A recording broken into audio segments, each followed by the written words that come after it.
Il était une fois un candidat à la présidentielle qui ne voulait pas s'embourber dans le conflit afghan. Est-ce que vous pensez que les troupes françaises ont toujours leur place en Afghanistan ou il faut à terme envisager un départ? Bon, il était certainement utile qu'on les envoie, dans la mesure où il y avait un combat contre le terrorisme. Mais la présence à long terme des troupes françaises à cet endroit du monde ne me semble pas décisive. Un an plus tard, une fois devenu président, changement de programme. Nicolas Sarkozy envoie des troupes sur place, reste à le faire accepter à l'opinion.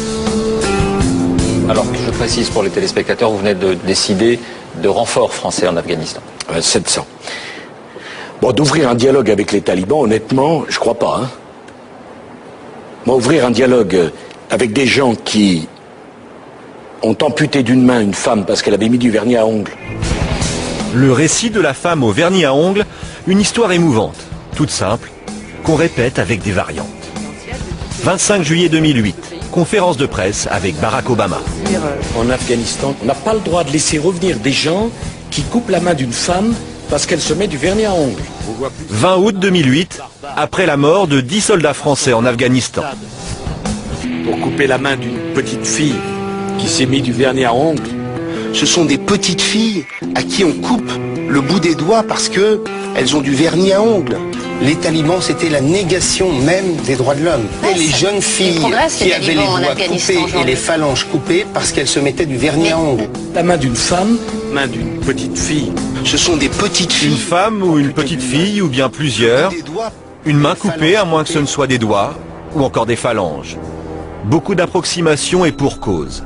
À l'origine de cette histoire, un récit plutôt vague de 4 lignes à peine, tiré d'un rapport d'Amnesty International de 1996. Voici ce qu'on peut y lire. Dans un cas au moins, les châtiments infligés ont pris la forme d'une mutilation. En octobre 1996, des talibans auraient sectionné l'extrémité du pouce d'une femme dans le quartier Kerkana à Kaboul.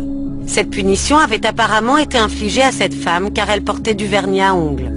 L'histoire est relatée de façon très prudente, au conditionnel. Un seul cas de mutilation rapporté. Aucune source, aucun témoin cité. Amnesty International, contacté à de nombreuses reprises, s'est avéré incapable d'apporter la moindre précision. Alors pourquoi utiliser un récit aussi fragile pour justifier l'envoi de troupes en première ligne? Tout simplement parce que cette histoire a déjà fait ses preuves aux États-Unis. Good morning. I'm Laura Bush. 17 novembre 2001, dans une allocution radio, la femme du président américain justifie les opérations militaires par les horreurs infligées aux femmes par le régime taliban.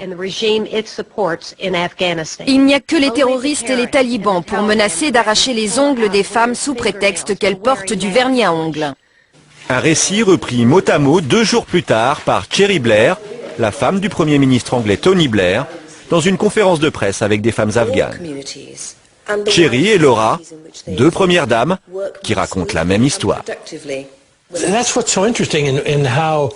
Et là, ça devient évident que tout cela avait été une campagne pour vendre la guerre à l'opinion.